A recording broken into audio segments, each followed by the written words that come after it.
Hello बच्चों, कैसे हो सभी की सभी। उम्मीद करता हूँ सब घर पे एकदम बढ़िया होंगे। तो आज मैं फिर से आ गया हूँ आपके सामने एक नए क्वेश्चन के साथ। अब इस क्वेश्चन में आपको करना क्या है भैया, आपको सी से लेके डी तक की लेंथ पता करनी है। लेकिन कैसे, कुछ नहीं करना है, ध्यान से समझो। आपको भैया ए पॉइंट को सबसे पहले सी से ज्वाइन कर देना है। लेकिन इससे मिला क्या, आपको एक ट्राइंगल मिला। बोलो क्या, A B C. A B C कैसा ट्राइंगल है, राइट एंगल ट्राइंगल है। क्यों, क्योंकि बी 90 है। अब इसके हिसाब से अगर आप देखो एबीसी में अगर आप पाइथागोरस थ्योरम लगाओगे तो ये परपेंडिकुलर है, ये बेस है, और 90 डिग्री के सामने की साइड क्या होती है, हाइपोटेन्यूज। तो अगर ये 24 है, ये 7 है, तो पाइथागोरस थ्योरम से इसकी लेंथ कितनी आ जाएगी, 25। कोई दिक्कत वाली बात। अब क्या करें, अब आपको थोड़ा सा ध्यान से देखना है यार। इतना तो काम हो गया, लेकिन ये तो बहुत दूर दूर तक नहीं समझ आ रहा है। तो सबसे पहले आपको एक थ्योरम है, लेकिन उसका यूज आप तभी कर सकते हो जब आपको ये पता हो। थोड़ा सा अगर इस क्वाड्रिलेटरल पे आप नजर डालो, ए डी सी बी दिख रहा है। आपको पता है कि बी कितना है 90, डी कितना है 90। बी और डी को जोड़ने पर कितना आएगा 90। बी और डी इस कोऑर्डिनेटर के कैसे एंगल है, अपोजिट। अगर किसी कोऑर्डिनेटर के अपोजिट एंगल का सम 180 होता है तो हम ऐसे कोऑर्डिनेटर को क्या कह सकते हैं, बहुत सुंदर, साइक्लिक। इसका मतलब है ए डी सी भी एक साइक्लिक कोऑर्डिनेटर है। अगर ऐसा है तो इसमें एक थ्योरम लगती है। वो थ्योरम क्या है मैं आपको समझाता हूं। देखिए, अगर मैं बी पॉइंट को भी इसे डी पॉइंट से ज्वाइन कर दूं, ठीक है, मतलब बी को हम डी से ज्वाइन करते, देखिए अब इससे होगा क्या। ये थ्योरम ये कहती है कि अगर कोई कोऑर्डिनेटर साइक्लिक है, मींस उसके अपोजिट एंगल का सम 180 है, तो हम ये कह सकते हैं कि उनके जो डायगोनल, डायगोनल का मतलब क्या होता है, एसी और बीडी का जो प्रोडक्ट होगा वो उनके अपोजिट साइड के प्रोडक्ट के सम के इक्वल होगा। मतलब क्या है, देखो डायगोनल क्या क्या है, एसी, और डायगोनल क्या है, बीडी। तो एसी और बीडी का जो प्रोडक्ट है वो इन कोऑर्डिनेटर के अपोजिट साइड का प्रोडक्ट क्या है, एडी और बीसी। तो एडी किसके अपोजिट है, बीसी के।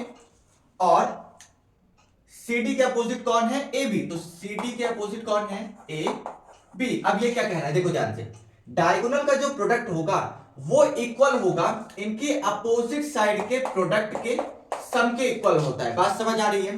कोऑर्डिनेटर के अपोजिट साइड, ये अपोजिट साइड है, इनके प्रोडक्ट के सम के इक्वल होगा। बात समझ आई। तो ये चीज को आपको स्टार बना के लिख देना है। लेकिन ये कब वैलिड होगी ये बात, जब कोई कोऑर्डिनेटर साइक्लिक होता है। चलिए, एसी कितना है आपका 25, बीटी कितना है नहीं पता, लेकिन अगर थोड़ा ध्यान से देखो, ये क्या है, एक सर्कल का एक चौथाई भाग है। अगर कोई सर्कल बेटा ये पूरा होता है इस तरीके से, तो ये एक सर्कल का चौथाई भाग से दिख रहा है आपको।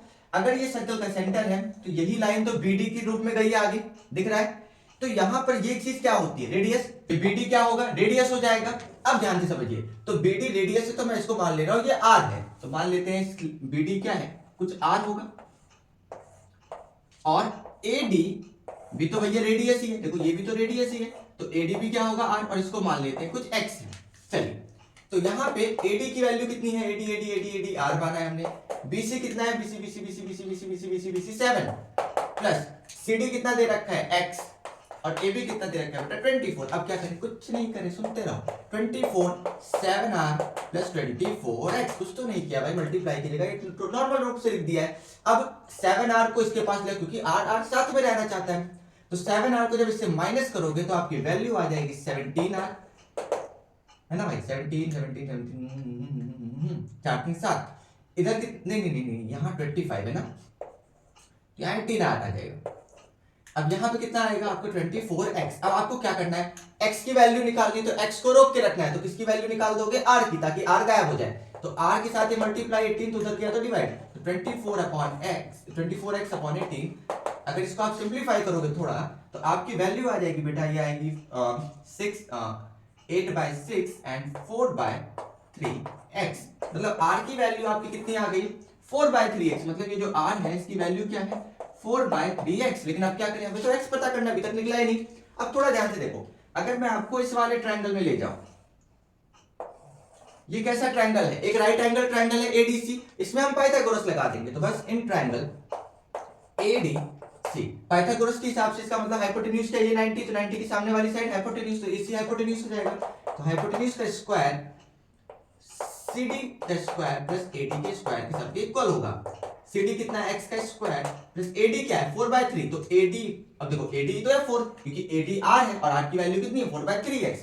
तो इसका स्क्वायर करोगे तो 16 का ऊपर वाले का भी स्क्वायर, नीचे वाले का भी, तो 16/9 एक्स स्क्वायर। एसी का स्क्वायर कितना आ जाएगा 625।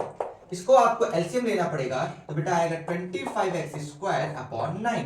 अब क्या करें, ये 9 इधर क्या है डिवाइड में उठा के इधर मल्टीप्लाई होगा, तो देखो अगले स्टेप में कैसे करेंगे। हम लिख देंगे 625 into 9 upon 25 is equal to x square. देखो ये 9 डिवाइड का था तो उठा के इधर मल्टीप्लाई, और 25x के साथ मल्टीप्लाई में तो नीचे डिवाइड। आपको पता है 25 बन जा, और 25 की टेबल जब हम 25 पढ़ते हैं तो 625 आता है, और 25 की टेबल जब 9 बार आप पढ़ोगे तो आपकी वैल्यू आएगी 225।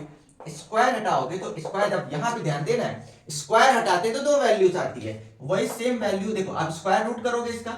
अब 225 किसका स्क्वायर होता है 15 का, तो x की वैल्यू एक 15 आएगी और x की वैल्यू एक माइनस की 15।